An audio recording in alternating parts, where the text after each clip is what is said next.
I often think when I'm meeting an instrument that I am meeting like something as rich and complex as a person who I'm going to collaborate with, who's doing something that I can't do. The things that we bring together, we need to integrate them intimately. And I have to figure out like who this person is, what are their preferences, what are their dislikes, what are their strengths and weaknesses, so that I can reinforce the strengths, maybe bolster up the weaknesses, and create something with what's there. It's impossible to create something in the abstract and just expect the other partner to just provide exactly what you want. You have to work with what's given to you. And sometimes it's things that are unexpected that lead to inspiration, that lead to some special spark, a special idea, a special way to play it. Very often I've encountered pianos where certain notes are brighter than their neighbors, and I'll play through the program and I realize, oh, I can really bring out that particular melody. I can bring out that accent with that note.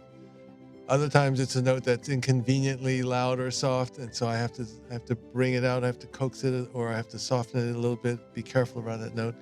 But all of that brings a special kind of attention to my interpretation. It makes me rethink things, which is always a good thing to do. When I'm playing, I'm always thinking like, I wish a piano tech was here so we could work on this particular thing. I think that with tuning, I think that with regulation, with pedal adjustments, it's really, especially in a rehearsal, I'm just making a list of, okay, this needs to be looked at. We need to talk about this, da da da da. And I'm always trying to plan my schedule on a concert instrument around the piano tech's availability, so that there's some moment where we can be on the stage together with the instrument and we're looking at it together, and I'm demonstrating and asking questions, and the piano tech can see and hear exactly what's going on and what I'm looking for.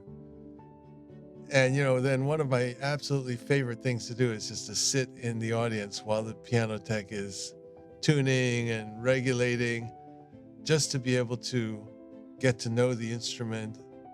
When I see the instrument being taken apart, I feel like, okay, if only I could do that. If only I had the skill to do that, I would do it. But here's someone who's doing it for me, and I should be there just to watch and see what would life be like without a piano tech. Wow.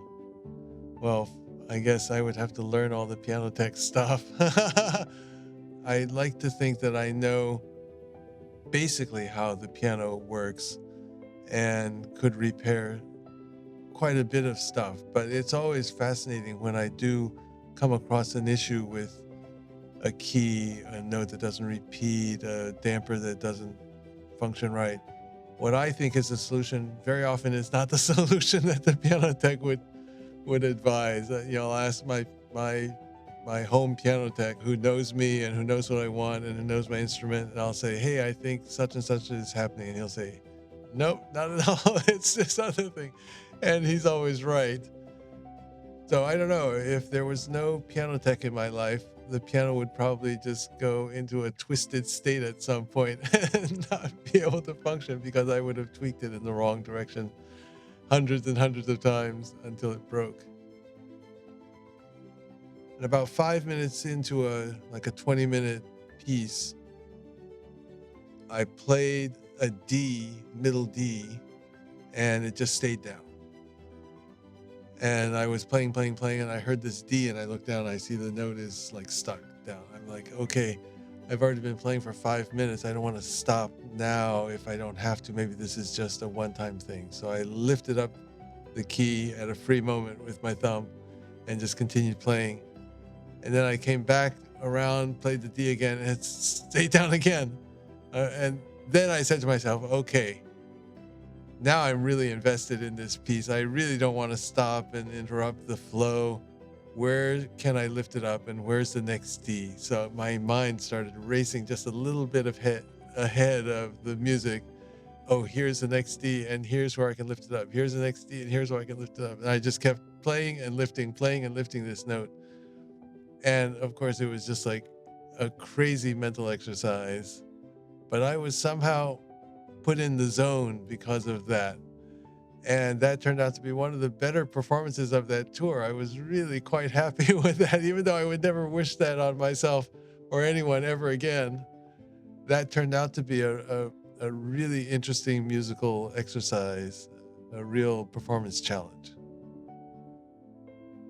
Well, I think my crazy wish would be like a fantasy to be able to bring my own instrument with me wherever I played. But of course, I would have to have a portable piano tech with that piano because that's what I need to make the concerts happen correctly. You know, the best concert is a partnership between the pianist, the instrument, and the piano tech. And all three are required. All three have to be great. And I think, you know, that would be a kind of a dream team to go around with a wonderful piano and a wonderful piano tech.